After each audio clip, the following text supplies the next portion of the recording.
बिस्मिल्लाहिर्रहमानिर्रहीम, अस्सलाम वालेकुम। मैं हूं सैबिक आज़मी। आप देख रहे हैं फेसबुक और यूट्यूब। मेरे साथ शुएब शाहीन साहब मौजूद हैं। इंतखाबी मुहिम भी चला रहे हैं, खान के केसेस भी देख रहे हैं, मीडिया इंटरव्यूज भी दे रहे हैं। पता नहीं सोते किस वक्त हैं।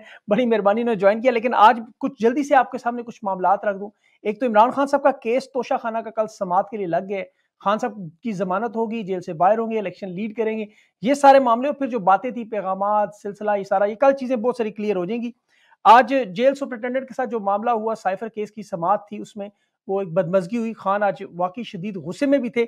इस वक्त सूरत हाल आपके सामने है। खैबर पख्तूनख्वा में बाकायदा इलेक्शन नज़र आ रहा है। पंजाब में अभी तक कोई फ़ज़ा नहीं। 266 हलकों में एक आवाज़ आ रही है, इय्या का नअबुदु व इय्या का नस्तईन। तमाम जितने भी तहरीक इंसाफ के उम्मीदवार हैं, वो बात ही इसी से शुरू करते हैं, और खान साहब की जो है वो कमी महसूस नहीं होती अवाम को उस तरह। इस्लामाबाद की 3 यूनिवर्सिटियाँ सिक्योरिटी अलर्ट पर बंद हैं। इसके अलावा अवाम के पास जाना ही था, तो क्या कतर चले जाते? ये सनम जावेद ने खत लिखा अभी मरियम नवाज साहिबा के नाम, और उसमें कुछ जुगतें भी उन्होंने लगा दी, लेकिन सवाल बड़े उनके इंपॉर्टेंट थे कि अगर साइफर का मामला था तो अवाम के पास ही जाना था।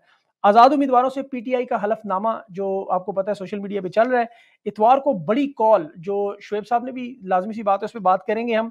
और बिलावल जरदारी का लड़ना, और खैबर पख्तूनख्वा में अली अमीन गंडापुर को रिलीफ मिला, और इसके साथ साथ तो अभी जहांगीर तरीन का इंटरव्यू भी आया, और वजह भी सामने आई कि वो क्यों दिल में ये बुग़्ज़ रख के बैठे हुए थे।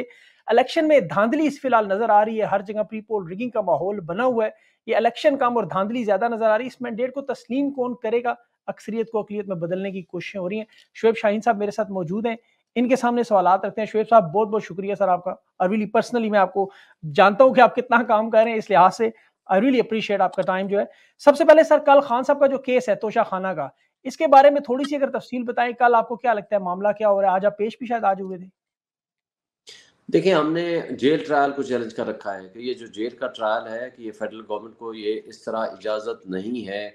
वो अभी देखेंगे कि रेफरेंस अभी आया नहीं था, तो उन्होंने पहले ही ख़त लिख दिया और ये ऑर्डर ले लिया फेडरल गवर्नमेंट से कि जनाब इनका ट्रायल जेल में शुरू किया जाए। और जेल ट्रायल करने का अख्तियार फेडरल गवर्नमेंट का है ही नहीं, वो हम्म। उस कोर्ट का होता है। लेकिन उनको ख्वाब कैसे आया था कि वो रेफरेंस फाइल कर देंगे, इसलिए जेल ट्रायल का ऑर्डर पहले का है और रेफरेंस बाद का है। तो इसमें बहुत सारे लीगल फ्लॉ हैं और ऑलरेडी मियाँ गुल हसन औरंगज़ेब इसमें फ़ैसला दे चुका है। और मेरा ख़्याल है कि वो बड़ा रीज़नेबल फ़ैसला है, जिसमें उन्होंने कहा है कि जेल ट्रायल के प्रिंसिपल्स क्या होते हैं और किन हालात में हो सकता है और किन हालात में नहीं हो सकता। वो साइफ़र केस में फ़ैसला दे चुके हैं, जी। बल्कि 2 दफ़ा उन्होंने वो जो प्रोसीडिंग्स थी हैं उनको सेट असाइड और क्वैश कर दिया है। तो मेरा ख़्याल है कि इस केस में भी यही सूरत हाल होगी और मैं होपफुल हूँ कि इंशाल्लाह इमरान खान साहब को रिलीफ मिलेगा। अच्छा, ये कर कल-अदम हो जाता है कल जेल ट्रायल, तो इसका मतलब क्या है? खान साहब की ये सज़ा सस्पेंड हो जाएगी, उनकी बेल हो जाएगी, ज़मानत हो जाएगी, वो बाहर आ जाएँगे? देखें, नहीं, इसमें तो ये वाला जो केस लगा हुआ है सुप्रीम कोर्ट हाई कोर्ट में, तो वो तो जेल ट्रायल से रिलेट नहीं कर रहा। जी। वो तो रखा हुआ है कि मतलब जेल ट्रायल से रिलेट कर रहा है, ज़मानत का उसमें नहीं है। लेकिन बाकी वो ज़मानत की जो केस खारिज हुए थे उसके ख़िलाफ़ बेल में आना है, वो हाई कोर्ट में वो अलग से होगा। उसका इसमें सिर्फ़ ये इश्यू इन्वॉल्व है कि जेल ट्रायल होना है या नहीं होना है। बिल्कुल सही। अच्छा, खान साहब की आज जो साइफर में केस था, उसमें लंगड़ा के भी थोड़ा चल रहे थे। जो सहाफ़ियों की रिपोर्ट है कि वो टाँग पे जो उनको गोलियाँ लगी थी, सर्दी में तकलीफ़ भी है। तो इस पे डॉक्टर फैसल सुल्तान साहब से आपको कोई पटिशन करके उन्हें फ़ौरन मुआयना करवाने की दरख्वास्त नहीं करनी चाहिए?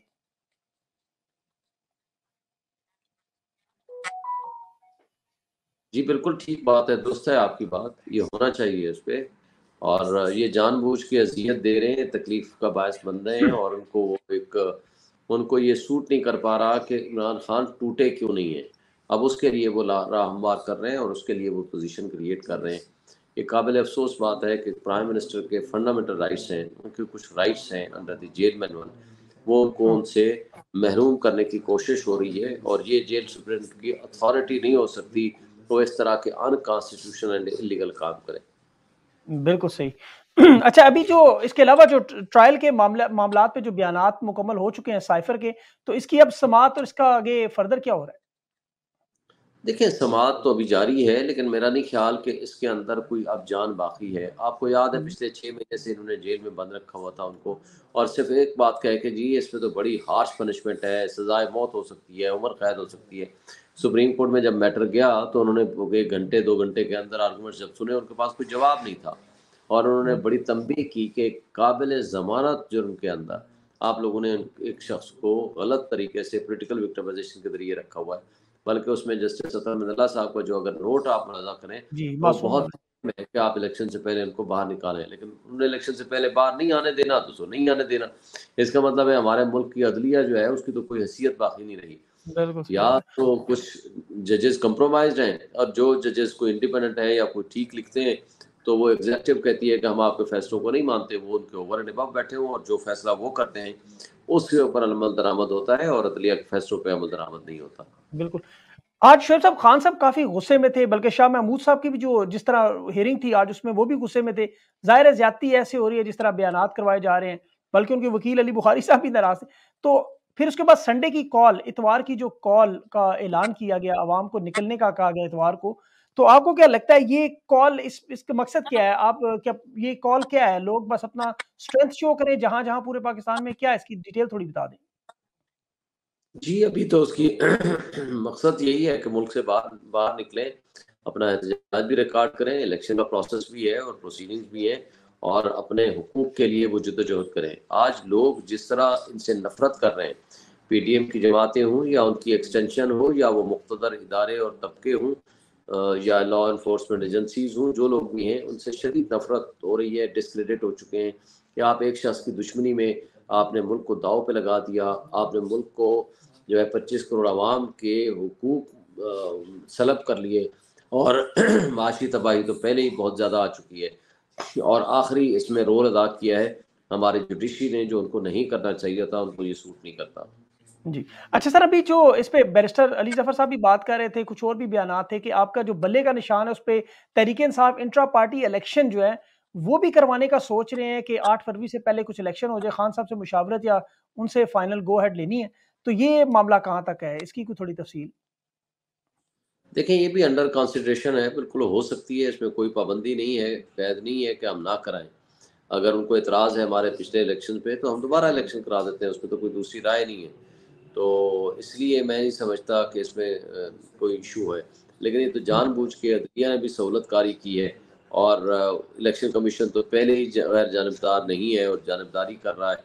वो वॉक ओवर देना चाहते हैं पीएमएलएन को या पीडीएम की जमातों को, लेकिन अवाम ने भी फैसला कर दिया है कि ना इन चोरों को मुसल्लत होने देना है और ना ही इनकी नालायक करप्ट औलाद को मुसल्लत होना देना है अपने ऊपर।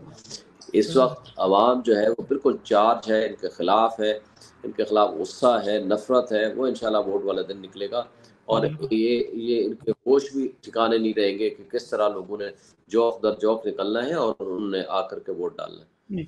अच्छा शोएब साहब, एक सवाल है, इसके 2 हिस्से। एक तो उम्मीदवारों से जो हलफ लिया जा रहा है कि खान साहब के साथ वो वफ़ा करेंगे, उनके मतलब किसी की सूरत में दूसरी पार्टी को वोट देना या फ्लोर क्रॉसिंग, उसपे 3 आर्टिकल्स 106 है, आई थिंक 53 है और एक 63 ए है शायद। ये भी आपकी पार्टी तो रजिस्टर्ड है, इलेक्शन कमीशन में मौजूद है 166 जमातों में, तो आपके पास तो ये भी अम्ब्रेला है कि कल को ये जीत के जाएँ तो ये आपके पास ही रहेंगे या फ्लोर क्रॉसिंग का मामला होगा? ये 2 मामलात अगर क्लियर कर दें, हलफ वाला और ये जो आपके साथ कैंडिडेट रहेंगे। देखिए, हल्फ तो इसलिए एहतियातन ले रहे हैं और आवाम ले रही है, बल्कि पीटीआई से ज़्यादा आवाम ले रही है। हर जगह हर जलसे में वो आके सबसे पहला सवाल करते हैं, हम आपको वोट देंगे, पहले हम ये यहाँ कुरान पे हल्फ दें कि भाई आप हमारे कायद को नहीं छोड़ेंगे। मैं खुद जा रहा हूँ, हालांकि मैं फेस ऑफ द पार्टी हूँ, तर्जमान हूँ जी। और पिछले 9th मई के बाद सबसे ज़्यादा उनको डिफेंड किया है। मेरे से सवाल करते हैं, मुझे कहते अच्छा। हैं कि आप देखें, लोग अभी इस बात पे बड़ा कमिटेड हैं कि लोगों से वो हल्फ ले रहे हैं, ओथ ले रहे हैं और उनको बुला रहे हैं। अब मसलन मैं खुद हूँ, मैं तर्जुमान हूँ पार्टी का, मेरे से भी सवाल करते हैं कि जी आप हमें इस बात की गारंटी दें, ओथ दें कि आप पार्टी को नहीं छोड़ेंगे, आप इमरान खान को नहीं तनहा करेंगे।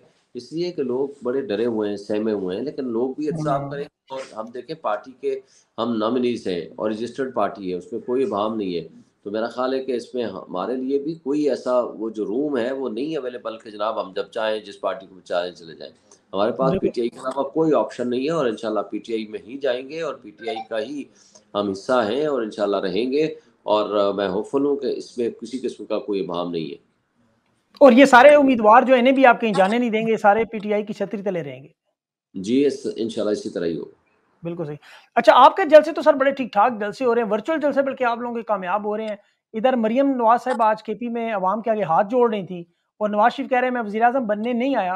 मैं इलेक्शन लड़ने आया हूँ, तो वो ये बात समझ नहीं आई कि वो कहना क्या चाह रहे हैं। देखें, जो डील करके गए थे, डील करके वापस आए हैं, अवाम के दुश्मन हैं, इन्होंने पैसा चोरी करके मुल्क से बाहर ले गए हैं। अब इन्होंने अगर प्राइम मिनिस्टरशिप इनको दी भी गई तो इन्होंने क्या करना है, वही काम करना है। पीडीएम की जमातों ने जो 18 महीने करके दिखाया है वो सब आपके सामने है। शहबाज शरीफ की कारकर्दगी सामने है, मुंह दिखाने के काबिल नहीं है।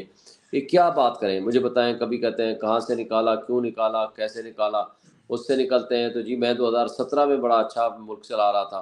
भाई ये जो 2 साल आपने गुजारे हैं, पौने 2 साल, इसमें आपका शहबाज शरीफ था, 76 आपके वजीर मुशीर थे, 8-10 बाकी जमातों के थे। आपने इस मुल्क में आपकी ज़ात के अलावा और कौन बंदा था जो मुशीर नहीं था या जो वजीर नहीं था। वो और कौन सी मशीनें लेकर आएंगे या वो साग डार के कौन से भाई बहनें उठा कर लाएंगे जो इस मुल्क को चेंज करेंगे या आप इकोनॉमी को चेंज करेंगे। ये सारे देखिए, इनके इनके चेहरों पे लिखा हुआ है कि इनको लोग नफरत करते हैं। ये कहाँ से तब्दीली लेकर आएंगे, कैसे इन्वेस्टमेंट लाएंगे। जिनका अपना पैसा बाहर हो, जिनकी प्रॉपर्टी बाहर हो, जिनके बच्चे बाहर हो, वो कैसे बिल्कुल इस मुल्क में जो है ना किसी को कहेगा जी अपनी इन्वेस्टमेंट ले आओ। कैसे डॉलर्स का इन्फ्लो आएगा, कैसे ओवरसीज अपना यहाँ इन्वेस्टमेंट लेकर आएंगे। ये मुमकिन ही नहीं है। इनको बिल्कुल सही। पता है कि इस मुल्क को ये चलाने के काबिल नहीं है, लेकिन एक शख्स की दुश्मनी में तमाम इदारे और हमारे मुख्तदर लोग और साथ साथ तसव्वुर कर लें कि सारे सियासी बोने एक शख्स की दुश्मनी में मुल्क का बट्ठा बिठा दिया, मईशत तबाह कर दी, लोगों की जड़ें खोखली कर दी और इकाइयाँ कमज़ोर होनी शुरू हो गई हैं। लेकिन ये कब तक चलेगा। ये जुल्म जी, अच्छा जबर बर्बरियत का माहौल ज़्यादा देर नहीं चल सकता। शुएब साहब, आप इस्लामाबाद में कैंपेन कर रहे हैं, वहाँ 3 यूनिवर्सिटियाँ बंद करवा दी उन्होंने गैर मुअय्यना मुद्दत तक। वो कह रहे हैं जी कि वहाँ सिक्योरिटी अलर्ट है। तो आपको कोई खदशात या आपकी मुहिम कैसी चल रही है? और दूसरा अपना हल्का और इंतखाबी निशान, मुझे तो पता है लेकिन अवाम के लिए दोबारा बता दें। देखें, मेरा इंतखाबी निशान है फाख्ता NA-47। ये इमरान खान के घर का हल्का है। यहाँ 2018 में इमरान खान जीते थे, उसके बाद जब सीट खाली की थी तो अली नवाज अवान जीते थे और अभी भी उनका इरादा था इलेक्शन लड़ने का, लेकिन वो फिर चूँकि मसाइल थे फिर इसलिए उन्होंने मियाँ वाली और लाहौर से अपने कागज जमा कराए। ये अमानत है इमरान खान की और ये इंशाअल्लाह पब्लिक का बहुत जोश व खरोश है और वो बड़ा खुश दिली से फाख्ता पे मोहर लगाएंगे। और मैं समझता हूँ कि इसमें किसी किस्म का कोई प्रॉब्लम, मुझे प्रॉब्लम और बहुत हैं इस इनके अलावा कि एडमिनिस्ट्रेशन तंग कर रही है, इसके अलावा हमारे बैनर्स उतार लिए जाते हैं, इसके अलावा कि हमें पुलिस की तरफ से हमारे लोगों को हरास किया जाता है। लेकिन इस सब कुछ के बावजूद हमारी जो नाखानदा आबादी है उनको एक इंतखाबी निशान याद कराना बड़ा मुश्किल है। लेकिन इस सब कुछ के बावजूद वो जितनी कमिटेड हैं, जिस वक्त इमरान खान के विजन के साथ और इमरान खान के साथ खड़े हैं, ये अनप्रेसिडेंटेड है। मैं आपको बता नहीं सकता कि लोगों की कितनी मोहब्बत है इमरान खान के साथ और उसके सिपाही के तौर पर मुझे वो पहचानते हैं, उनके तर्जमान के तौर पर पहचानते हैं। अल्हम्दुलिल्लाह जिस तरह उनका मैंने तर्जमान बन के उनकी आवाज़ पहुँचाई है पब्लिक तक, वो लोगों की मोहब्बत है और लोगों की असल में इमरान खान से होप है। वो कहते हैं इस पाकिस्तान में जो उन्होंने एक विजन और शऊर दिया है, एक हजूम को कौम बनाया है, ये उनको क्रेडिट जाता है और ये एक बहुत बड़ी तब्दीली होगी इंशाल्लाह। 8 फरवरी को इलेक्शन की कामयाबी का हमारा जीना और सबब बनेगा। बिल्कुल सही। शुएब साहब, आप थके हुए भी हैं, आपने इंतखाबी मुहिम भी चलाई, लोग भी मिलने आ रहे हैं, सारे मामलात में भी आपने टाइम निकाला।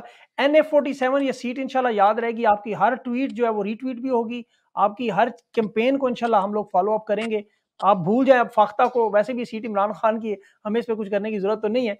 लेकिन आपकी जो काविश है, ये मेहनत है, ये इंशाल्लाह रंग ज़रूर लाएगी। सर बहुत-बहुत शुक्रिया आपने अपना टाइम दिया।